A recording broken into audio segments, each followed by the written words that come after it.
behind you or off to the side? Whatever suits you, mate. Okay. Whatever suits you. In the sun again, Drew. No one understands the seniority level here. Put the boss in the sun, the newcomer. I've been here the longest. That's right. Testing 1, 2, 3. David Crisafulli, Tim Nicholls. Testing 1, 2, 3. Hey, Kate, how are you? Good to go? For over 2 years, myself and my team have been listening to Queenslanders who have shared their frustrations with the broken Youth Justice Act, an act that was watered down as one of the first actions the Palaszczuk government took when it came to office. And on the back of it, we have a generation of repeat hardcore young offenders who know that their rights outweigh the rights of the victim. On the back of it, we have had a generation who have fallen through the cracks, who haven't been given the opportunity to turn their life around. We have listened to Queenslanders across the state.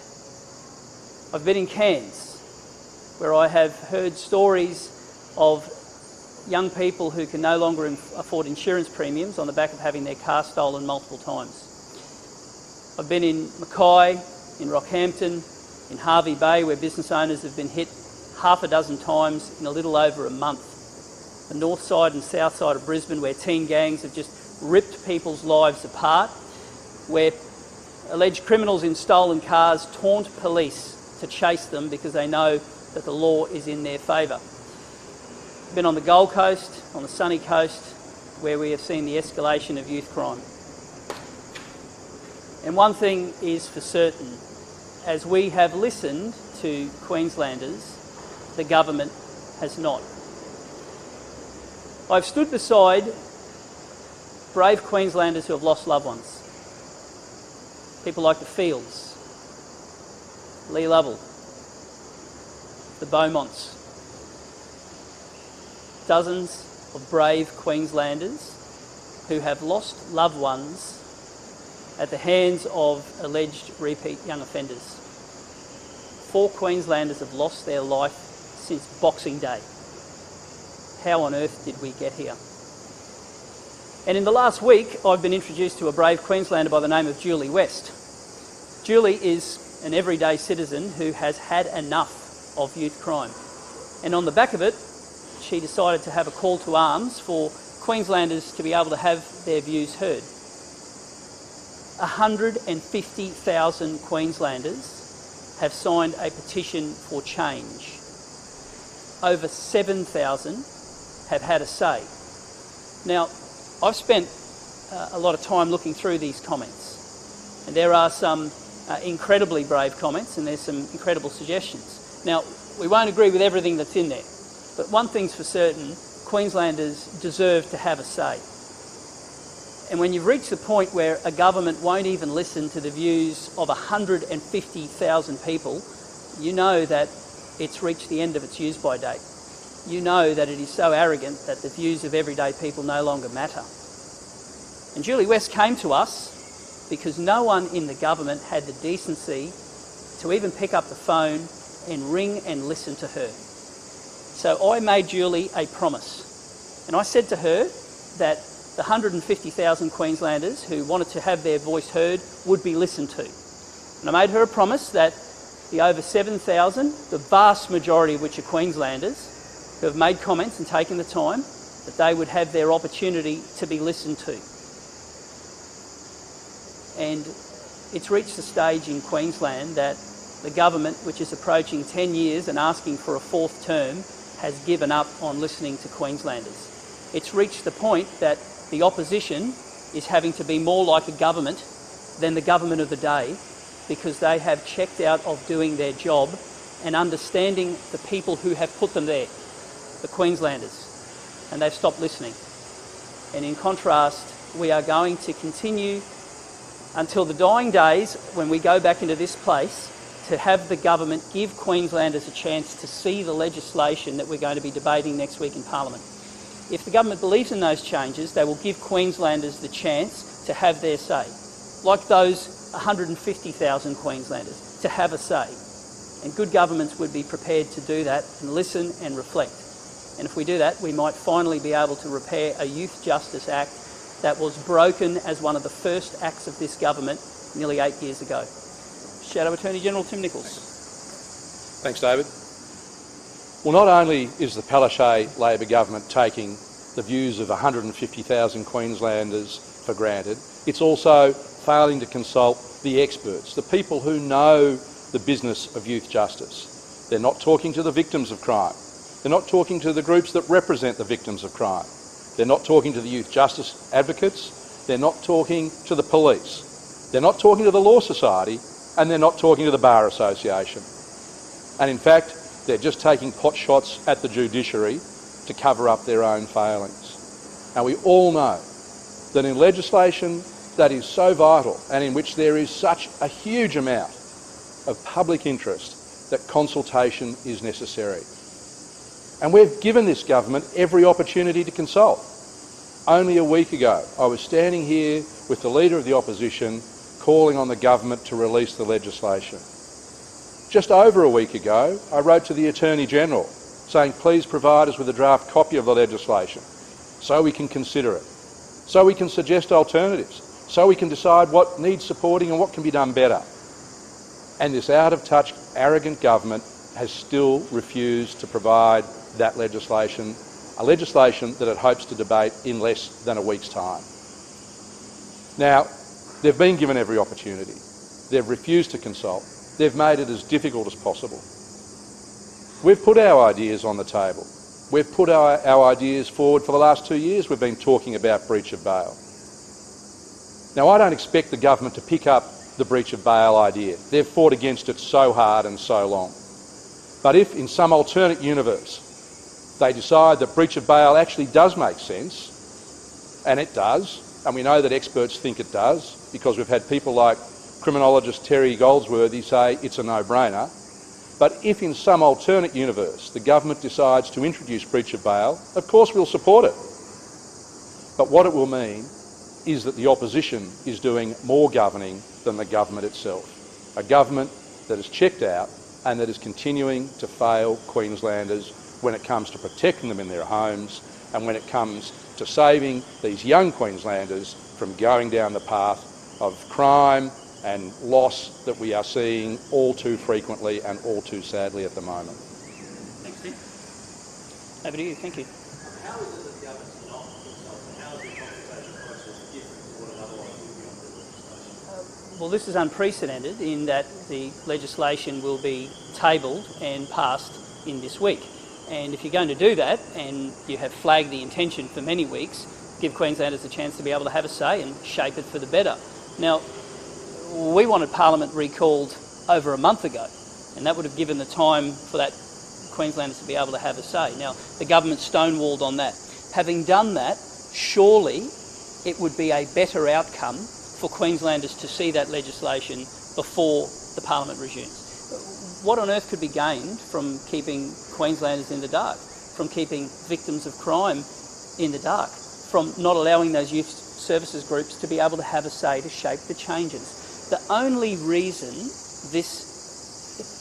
reason the government wouldn't allow the legislation to be seen is because they view this as a political problem rather than a law and order problem, and that is deeply concerning.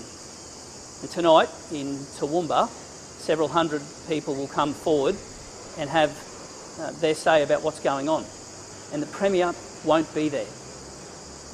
A city where a gentleman in his 70s by the name of Robert Brown lost his life waiting for a cab, allegedly at the hands of young teenagers. If that doesn't warrant a Premier to attend and listen, what on earth does? Something else. Are you concerned by reports today that child safety failed to heed the warning that dancing in Florida is before their time? We are, Kate, and this follows a sad, similar playbook where departments aren't talking to each other, child safety is closing the file too early, ministers aren't listening and taking responsibility, and precious young lives are falling through the cracks. Deeply concerning. Did you want to say something? Katie, it's a disgrace.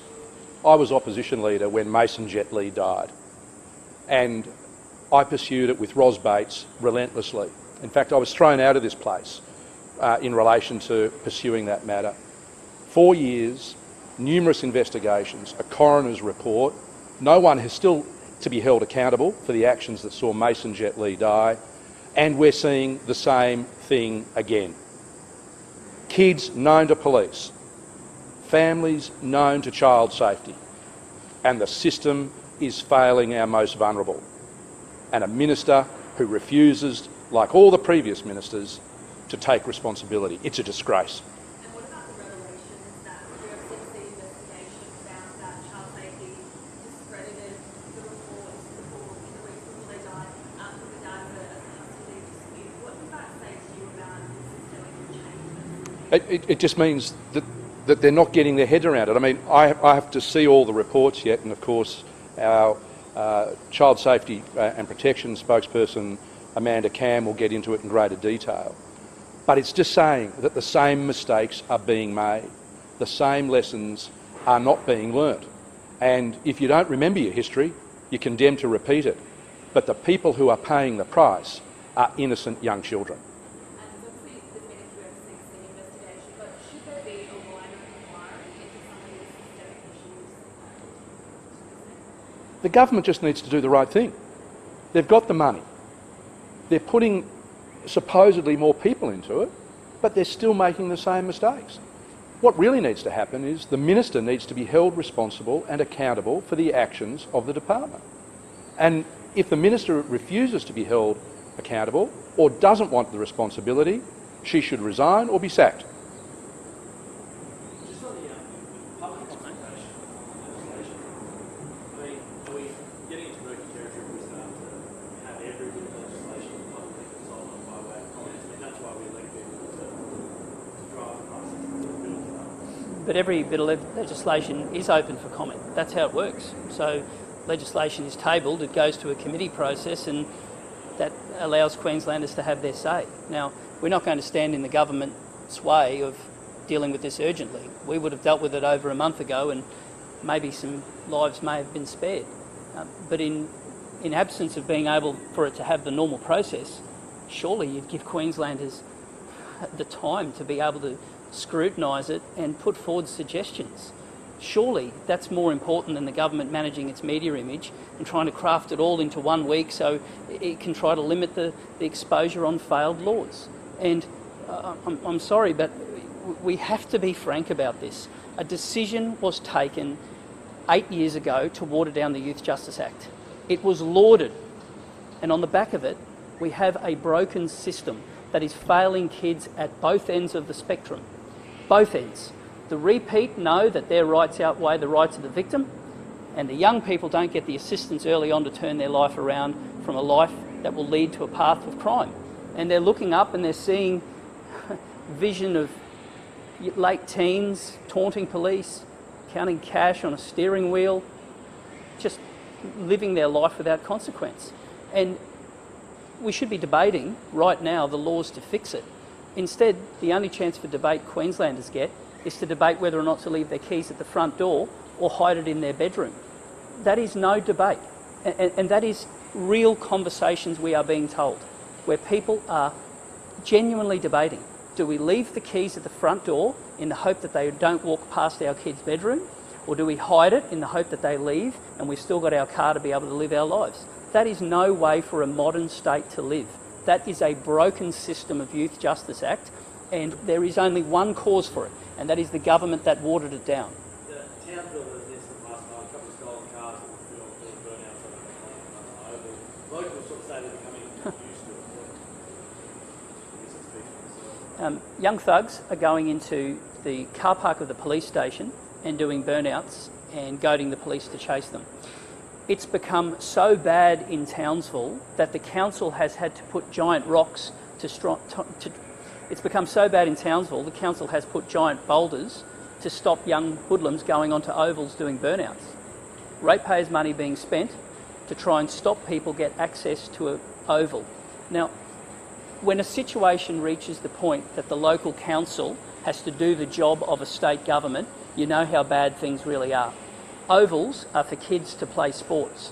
not for repeat young offenders to taunt police, to chase them and chop up an area that should be there to provide for families. Should the Premier be fronting a new crime I went to Toowoomba and I listened to the community and I heard two common themes. One was how devastated they were for the loss of Mr Brown, an innocent man who was waiting for a cab, and the attack by the alleged offenders was so violent that they tried to take a backpack off his limp body. That's the allegations. But the other thing I heard is from everyday residents who say they live in fear. I heard stories of young fathers who every night get asked by their daughter, "Daddy, are the bad men coming back tonight?" I listened to an elderly gentleman who's been there all his life who says he now leaves the air condition on all the time so the doors can be closed, including when he goes out to mow the lawn, and he puts the keys in his pocket when he's mowing the lawn. Spoke to a resident who in November lost her car. It still hasn't been replaced via insurance, and she's relying on friends, family, taxis, Ubers, and there is a cost that comes with it, as well as the increased insurance premium that's coming down the line. Now, I listen to those people. Now, the Premier should at least afford that city the same opportunity. That city is in the grip of a youth crime epidemic. That city has lost one of their loved ones, and the Premier doesn't have the decency to front up and listen to the changes that they want to see. Well, that should tell you everything you need to know when a government's been there too long and when they manage things via media rather than via people. And this isn't a media issue. This isn't something that should be dealt with politically. It's a law and order issue, and we are living through a failure of legislation and a failure of leadership. Thank you. All good. Thank you very much.